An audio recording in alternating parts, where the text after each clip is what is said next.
Hello friends, Neha એજ્યુકેટરમાં આપનું સ્વાગત છે. આજે હું તમારા માટે લઈને આવી છું 5 અને 6 ઓક્ટોબરના 2025ના મહત્વના કરંટ અફેર્સ, જે તમારી આવનારી પરીક્ષામાં તમને ખૂબ ઉપયોગી થશે.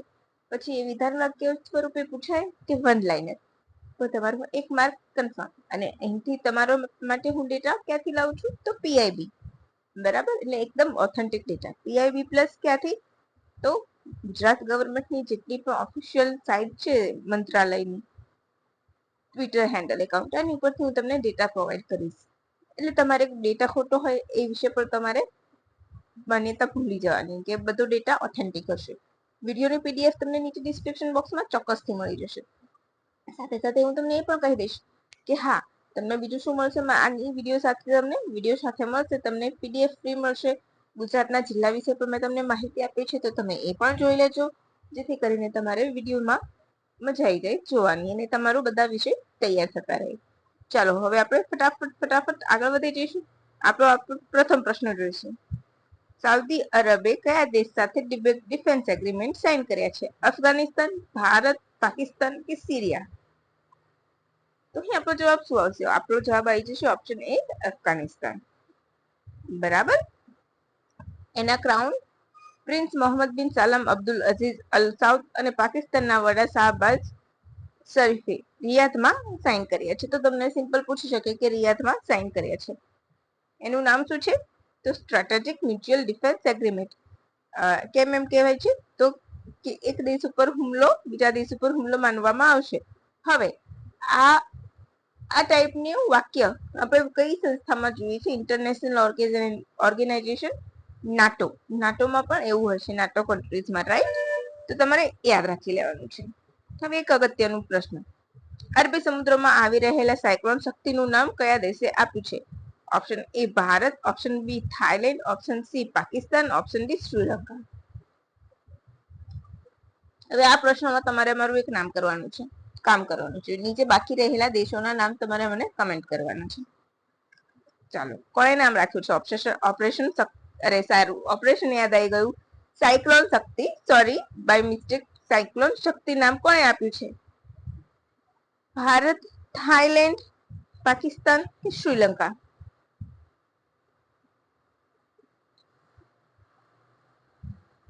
બોલો.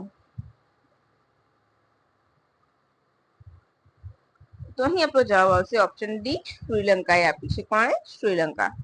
બરાબર. અરબ સાગરમાં આવેલું છે, ઉષ્ણકટિબંધીય ચક્રવાત છે.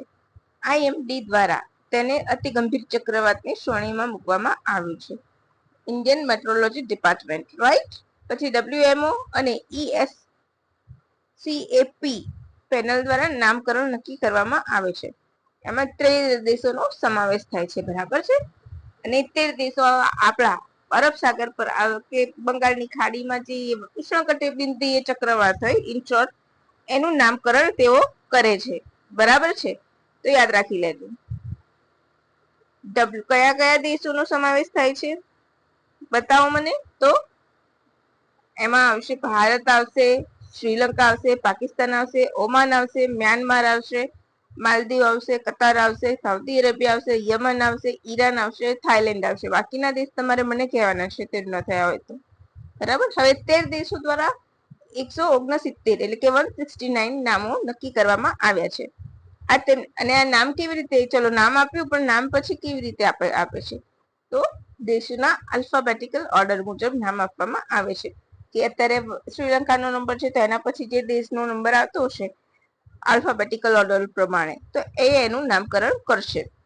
એટલે કે દેશોના આલ્ફાબેટિકલ ઓર્ડર પ્રમાણે નામ નક્કી કર્યા હોય એના નામ નક્કી આપવામાં આવે છે. ગુજરાતમાં આ પહેલા કયા કયા વાવાઝોડા આવી ગયા છે? હમણાંથી ગુજરાતમાં સાયક્લોનનું પ્રમાણ વધ્યું છે, રાઈટ? તો કયું આવ્યું હતું તમારે મને કહેવાનું છે. એક તો હું તમને કહું છું, તોક્તે. એના સિવાય બીજું કયું હતું?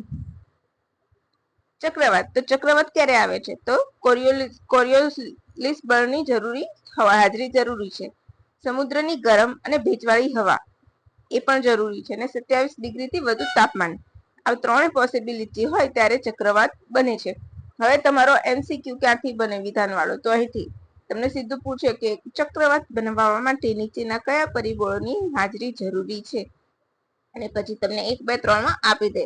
અને આ પ્રીવાયક્યુ માં આવી રીતના પૂછેલું પણ છે, તો તમે સમજી શકો છો.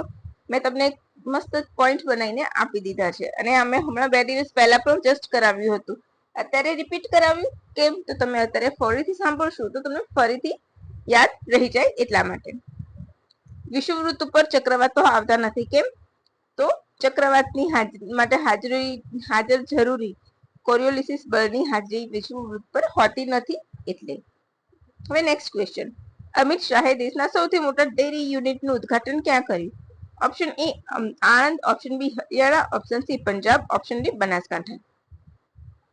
બોલો, બહુ જ મસ્ત મજાનો પ્રશ્ન છે, એટલે આવનારી પરીક્ષામાં 100% આવશે.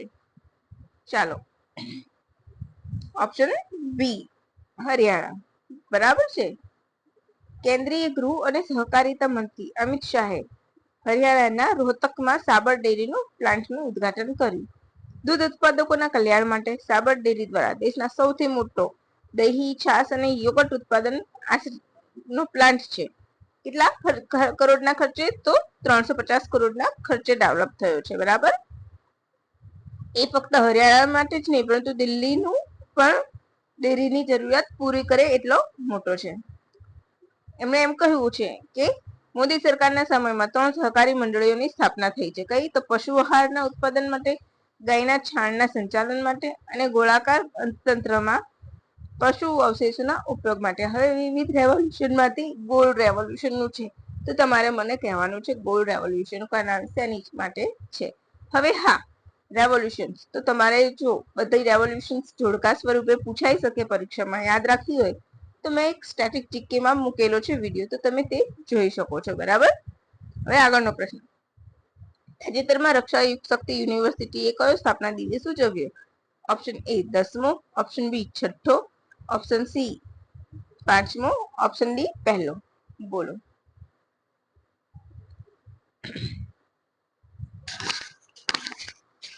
અહીં આપણો જવાબ આવશે ઓપ્શન બી 6ઠ્ઠો. શું આવશે? Option B 6ઠ્ઠો.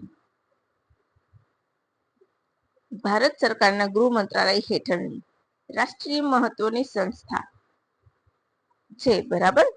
કઈ? તો રાષ્ટ્રીય રક્ષા શક્તિ યુનિવર્સિટી 1 ઓક્ટોબર 2025 ના રોજ ગાંધીનગરના કેમ્પસમાં સ્થાપના દિવસમાં ભૂતપૂર્વ વિદ્યાર્થીઓને પણ ઇન્વાઇટ કર્યા હતા, અને આ દિવસ ઉજવવામાં આવ્યો હતો. રાષ્ટ્રીય રક્ષા શક્તિ યુનિવર્સિટી ખીલો ઇન્ડિયા અસ્મિતા વૃશુગ લીગની આયોજન પણ કર્યું હતું. એના કુલપતિ કોણ છે? તો ડોક્ટર બિમલ એન પટેલ. હવે આ એક ઇમ્પોર્ટન્ટ પ્રશ્ન છે. કેમ? તો પ્લોગિંગ મેન ઓફ ઇન્ડિયા તરીકે કોણ જાણીતું છે? પ્લોગિંગ મેન ઓફ ઇન્ડિયા તરીકે કોણ જાણીતું છે? હવે તમને થશે કે પ્લોગિંગ મેન એટલે શું? ખરું ને? હા, તો હું તમને આગળ સમજાવી દઈશ, ચિંતા ના કરો.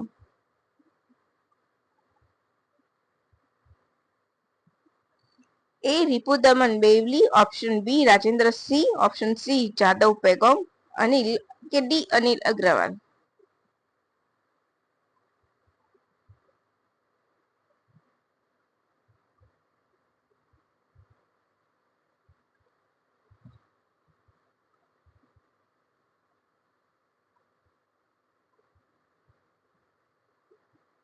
બોલો.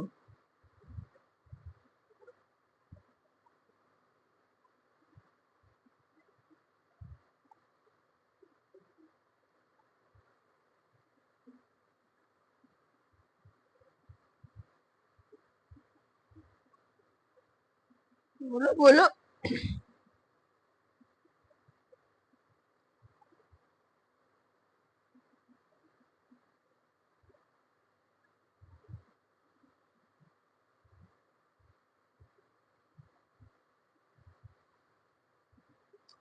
ઓકે, ચલો. રિપુદમન બેવલી કોણ છે? આપણો જવાબ આવશે પ્લોગિંગ મેન ઓફ ઇન્ડિયા તરીકે જાણીતું કોણ છે?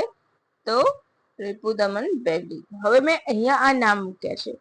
રાજેન્દ્ર સિંહ તો કોણ છે? વોટરમેન ઓફ ઇન્ડિયા. યાદ રાખજો, આ જોડકામાં પૂછાઈ શકે છે. બધા પર્યાવરણવિદ છે, અને ખાસ કરીને જે વનપાલની તૈયારી કરવાના છે એ મિત્રો માટે તો ખાસ છે.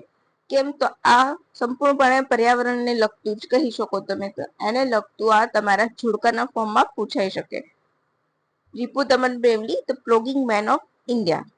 Rajendra Singh, waterman of India. Jadav Payeng, forest man of India. અને અનિલ અગ્રવાલ, તો એ પણ એક પર્યાવરણવિદ છે. બરાબર, તો આટલું તમારે યાદ રાખવાનું છે. હવે પ્લોગિંગ એટલે તો જોગિંગ કરતા કરતા જે રસ્તામાં પડેલો કચરો હોય એને ઉઠાવો અને પર્યાવરણને સાફ કરવું, એને પ્લોગિંગ કહે છે. રાઈટ. કોવિડ દરમિયાન રીપુભાઈએ એક પ્લાસ્ટિક ઉપવાસ અભિયાન પણ શરૂ કર્યું હતું. અને અત્યારે હાલ પ્લોગ રનને પણ ફિટ ઇન્ડિયા મુવમેન્ટમાં સ્થાન આપવામાં આવ્યું છે. હવે અનિલ અગ્રવાલ, તેઓ central for science and environment દિલ્હીના સ્થાપક છે.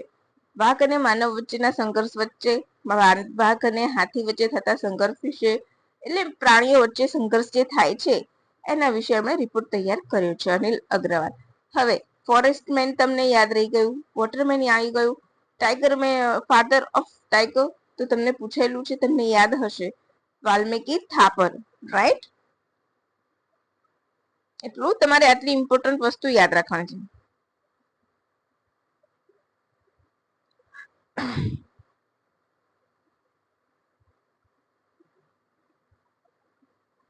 બરાબર.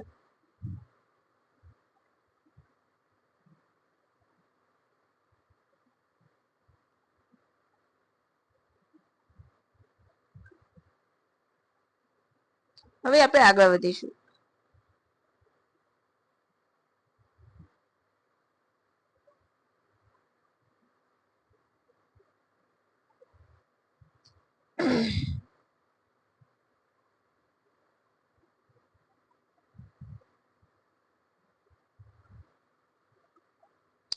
અને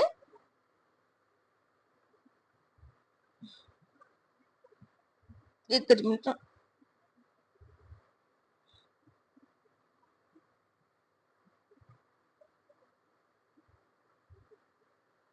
નેક્સ્ટ પ્રશ્ન છઠ્ઠો કયો? તો વિશ્વ શિક્ષક દિવસ. અરે હા, એક વસ્તુ યાદ રાખજો કે Ajay Desai elephant main of India તરીકે જાણીતા છે. એ પણ તમે યાદ રાખી લેજો. બરાબર.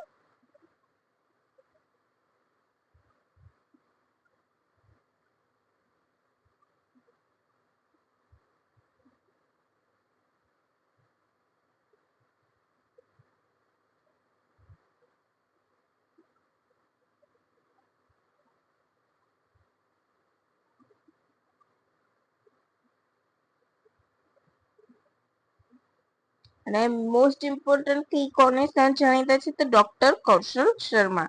એ પણ એલિફન્ટ મેન ઓફ ઇન્ડિયા તરીકે જાણીતા છે. હવે વિશ્વ શિક્ષક દિવસ ક્યારે ઉજવાય છે? Option A 5 September, option B 6 October, option C 1 October, option D 1 પર નહીં. અહીંયા ઓપ્શન લખવામાં ભૂલ થઈ ગઈ છે. ચલો હું કરાવી દઉં છું. 5 ઓક્ટોબર આવશે. શું આવશે? 5 ઓક્ટોબર ના રોજ વિશ્વ શિક્ષક દિવસ ઉજવવામાં આવે છે. એક પણ ઓપ્શન નથી તો હું તમને સુધારીને આ કહી દઉં છું કે 5 ઓક્ટોબર આવશે. ભૂલ મારી સ્વીકારું છું કે મેં ઓપ્શન તમને આપ્યું જ નથી. દર વર્ષે 1994 થી વિશ્વ શિક્ષક દિવસ ઉજવવામાં આવે છે. વિશ્વ શિક્ષક દિવસ કયું છે? રાષ્ટ્રીય શિક્ષક દિવસ કહે છે તો 5 સપ્ટેમ્બર. બરાબર છે. હવે વિશ્વ શિક્ષક દિવસની થીમ શું હતી? તો રિકાસ્ટિંગ ટીચિંગ એઝ અ કોલેબોરેટ પ્રોફેશન. યાદ રાખી લેજો. થીમ ખૂબ પૂછાય છે એટલા માટે કહું છું. એ સિવાય 5 ઓક્ટોબરે શું હતું? તો રાષ્ટ્રીય ડોલ્ફિન ડે. ડોલ્ફિનને 2009માં રાષ્ટ્રીય જળચર પ્રાણી જાહેર કર્યું હતું. ભારતની વાત કરું છું. બરાબર. ભારત સરકારે. ગુજરાતમાં ઈરાવતી ડોલ્ફિન અને ગંગટીક ડોલ્ફિન જોવા મળે છે. ગુજરાતમાં નહીં પણ ભારતમાં. ઓકે. અને ગુજરાતમાં હાલ 680 ડોલ્ફિન છે. ટોટલ ભારતમાં 6327 ડોલ્ફિન ગણવામાં આવી છે. કેટલા રાજ્યોમાં? 8 રાજ્યોમાં. 28 નદીનું પરીક્ષણ કરવામાં આવ્યું હતું. જેમાં સૌથી વધારે દેશમાં પૂછે તો આસામમાં અને ગુજરાતમાં ક્યાં છે? તો 4087 વર્ગ કિલોમીટરમાં ડોલ્ફિન જોવા મળી. ભાવનગર ને કચ્છમાં સૌથી વધારે એ બાજુ. રાઈટ. એ બંને કિનારો, કચ્છ ટુ ભાવનગરના દરિયા કિનારે. તો યાદ રાખજો, ગુજરાતમાં 680 ડોલ્ફિન છે. જે વનપાલની તૈયારી કરે છે એના માટે ખાસ ગુજરાતમાં આંકડો યાદ રાખવાનો છે. ભારતનું સૌપ્રથમ ડોલ્ફિન સંશોધન કેન્દ્ર બિહારમાં છે. જેને નેશનલ ડોલ્ફિન રિસર્ચ નામથી ઓળખવામાં આવે છે.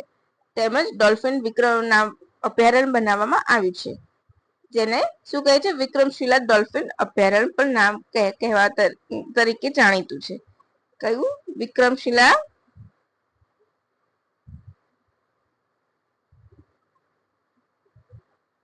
ગેંગટીક ડોલ્ફિન અભયારણ્ય તરીકે જાણીતું છે, બિહાર પટનામાં.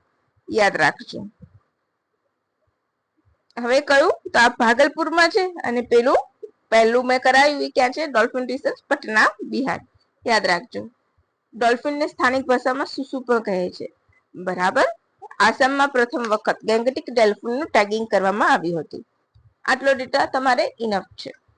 હવે 6 ઓક્ટોબર તો કયો દિવસ ઉજવાય છે? સેરેબ્રલ પાલ્સી ડે 2012માં ઉજવવામાં આવ્યો હતો. બરાબર છે. હવે આગળના પ્રશ્ન તરફ આગળ વધી જઈશું. નીચેના વિધાનોમાં કયું વિધાન સાચું છે?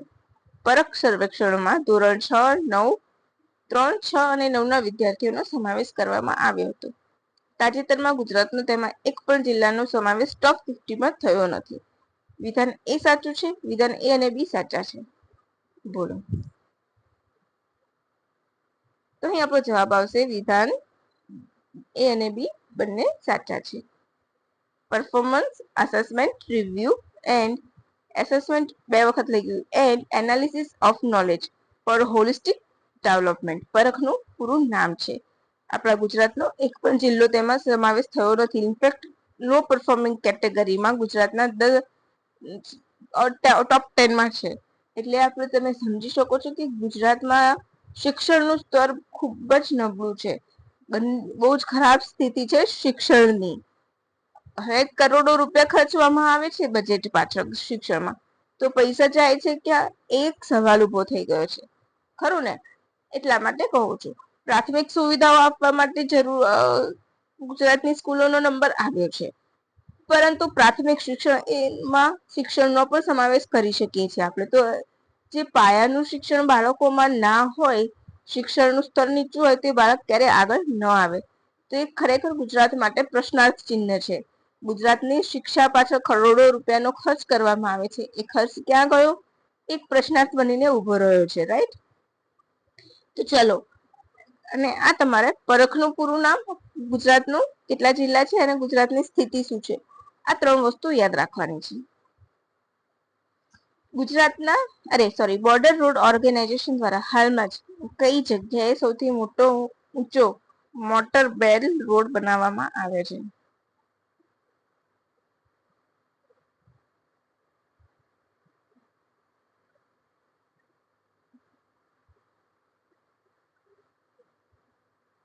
બોલો.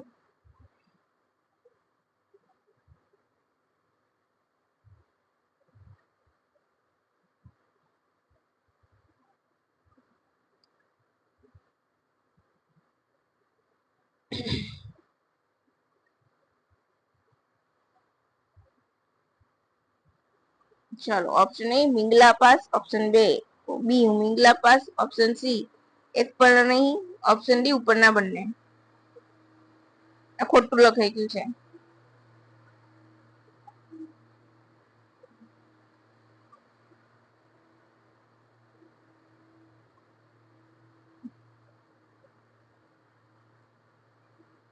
તો અહીં આપણો જવાબ આવશે ઓપ્શન એ મિંગલા પાસ.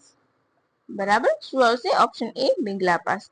કેમ? તો બોર્ડર રોડ ઓર્ગેનાઇઝેશન જે બનાવ્યું છે એ મિંગલા પાસ એટલે કે પોતાના જ બનાવેલા પાસનો રેકોર્ડ તોડ્યો છે, બનાવેલા રોડનો. રાઈટ? તો પ્રોજેક્ટ હિમાંક હેઠળ બન્યું છે. શેની હેઠળ બન્યું છે આ રોડ? પ્રોજેક્ટ હિમાંક હેઠળ. હવે આના અલગ અલગ નામ છે. કેવું? પ્રોજેક્ટ હિમાંક તો લદ્દાખમાં છે, પ્રોજેક્ટ વર્તાંક તો અરુણાચલ પ્રદેશમાં છે, પ્રોજેક્ટ બેકોન તો જમ્મુ અને કાશ્મીરમાં છે. આ 3 મોસ્ટ આઈએમપી છે. બરાબર છે? એટલા માટે. પછી પ્રોજેક્ટ દંતક તો ભૂતાનની બોર્ડર પર રોડ બનાવે છે એ. તો તમારે યાદ રાખવાનું છે. 18 આવા પ્રોજેક્ટ છે અલગ અલગ. રાઈટ? હવે બીઆરઓ તો બોર્ડર રોડ ઓર્ગેનાઇઝેશન સરહદી એરિયામાં રોડ કન્સ્ટ્રક્શન કરવાના, ટનલો બનાવી કે રેલવે ડેવલપ કરવી, એ બધાના કામ કોલોબરેટ કરીને કરે છે બીઆરઓ. યાદ રાખજો. અને આ મોસ્ટ ઇમ્પોર્ટન્ટ છે. આ પહેલા આ રેકોર્ડ ઉમિગલા પાસનો હતો. કેટલી ઊંચાઈ ઉપર? તો 19,040 ફૂટની ઊંચાઈએ રોડ બનાવ્યો હતો મોટરવેલ, અને અત્યારે 19,400 મીટરની. બરાબર છે. પ્રોજેક્ટ હિમાંકના ચીફ એન્જિનિયર કોણ છે? તો બ્રિગેડિયર વિશાલ શ્રીવાસ્તવ છે. હવે આપણે થોડાક અગત્યના પાસ જોઈ લઈશું જે પરીક્ષામાં પૂછાતા હોય છે અને વિધાનમાં પૂછાતા હોય છે. લદ્દાખમાં ચાંગલા પાસ, ખારદુંગલા પાસ, મિંગલા, ઉમિંગલા, અગિલ, કારાકોરમ અને પેન્ઝિલ, આટલા પાસ લદ્દાખમાં છે. જમ્મુ કાશ્મીરમાં જોજીલા, બનિહાલ ને બુર્જિલ પાસ. બનિહાલ બહુ પૂછાય છે ને જોજીલા પણ ખૂબ પૂછાતું હોય છે. હિમાચલ પ્રદેશ બારલાચા, રોહતાંગ અને શિપકીલા. શિપકીલા ને બારલાચા ઘણી વખત પૂછાયેલું છે. નાથુલા અને ઝેલેપ સિક્કિમમાં. લિપુલેખ, માના, નીતિ ઉત્તરાખંડ. લિપુલેખ, માના અને નીતિ પાસ ઉત્તરાખંડ. દિહાંગ, તુંગા, બોમડીલા અને દીપુ પાસ અરુણાચલ પ્રદેશ. હવે દીપુ પાસ તો એ ટ્રાય જંકશન છે. શું છે? દીપુ પાસ એ ટ્રાય જંકશન છે. એ યાદ રાખજો. કયા કયા દેશો માટે છે?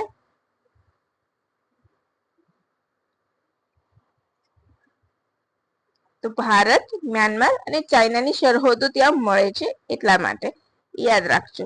બરાબર. આ બહુ જ ઇમ્પોર્ટન્ટ છે એટલે તમારે યાદ રાખી લેવાનું છે. તો બસ હવે આજે જ આપણું અહીંયા કરંટ અફેર પૂરું થાય છે.